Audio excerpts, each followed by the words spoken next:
having a conversation the other day with a student online, and we were talking very much about hip rotation. And this is something that you do need to be sort of careful of, because how something looks as opposed to its functionality can be very different.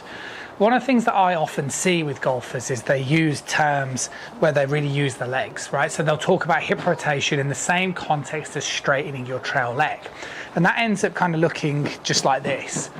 Okay, so golfers are sort of fabricating rotation through the legs. Now, what will happen when you start to trigger rotation in the backswing and in the through swing, but in today's video in the backswing, is your legs are going to move, right? Because what we're really trying to do is we're trying to trigger a rotation around our spine. And the area that I like to get students to focus on is the pelvis. Now, what we're trying to do in the backswing position is we're trying to keep our head still as we trigger a nice rotation of the pelvis. And if we turn the pelvis correctly, one, it'll help us rotate, which helps us move the club to the side of our body. But two, by keeping the head still, it also introduces a tilt on the pelvis, which helps us stay over the golf ball. So fabricating movement like this can often lend itself to things like lifting up and suffering in the downswing sequence, similar to what was happening with my online student. So what I want you to do, I want you to understand that your trail leg is trying to stay flexed.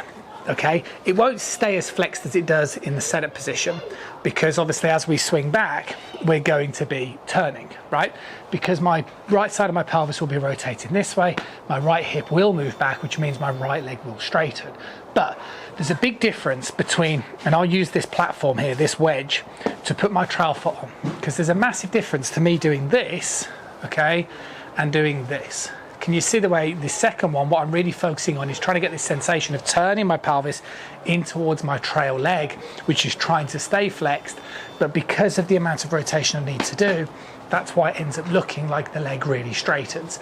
And if you're kind of looking at me a little perplexed on this video, then just experiment with it. Just literally, just grab yourself something that you can use to tilt the foot inward. What this does is this gives me two things. One, tilts the foot. Two, it raises the leg, so it encourages it to stay flexed. Put my hands across my shoulders. Keep this leg flexed as I turn in towards it. And what this will do is this will give you a great interaction. You'll trigger an internal hip rotation. You'll be able to introduce the tilts and the rotation that I mentioned earlier. But a correct rotation lends itself to a really easy sort of start to the downswing.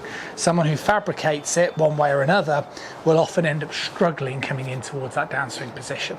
So from the sidearm perspective, it should look like this. Okay. So it should look pretty tidy, not kind of this, you know, knees moving massively over toes, massively straightening legs. It should look like a wind up and a rotational motion. And the more that you turn, the more this will straighten, because the more this moves away. But you still want to get that feeling that you're pushing down in towards the ground with that trail leg. Work on that drill. It's a really good one. It's something that I do all the time with students that I work with online, obviously people that come to visit for lessons as well. I'll see you soon. So hopefully you enjoyed the video, but let me tell you something. There's a much easier way for you guys to be seriously improving your game, and online lessons have never been any easier or any more affordable. If you head over to the website, you'll see examples of different programs that I offer, but I promise you, you'll be absolutely amazed at a couple of things. One, how easy it is nowadays to participate in online lessons. I work with students that send me videos from the course, that send me videos from the range, that send me videos from home. You'll be astounded how you're probably not doing the things that you should be doing, and how helpful it will be for me, very much personally, myself, to keep a watchful eye on your progress. I've also got a video library and some structured content over there as well to help guide you on your way. But keep watching the tips, subscribe for more of those. But like I say, there is an easier way to ensure you're on the right path. I'll see you soon.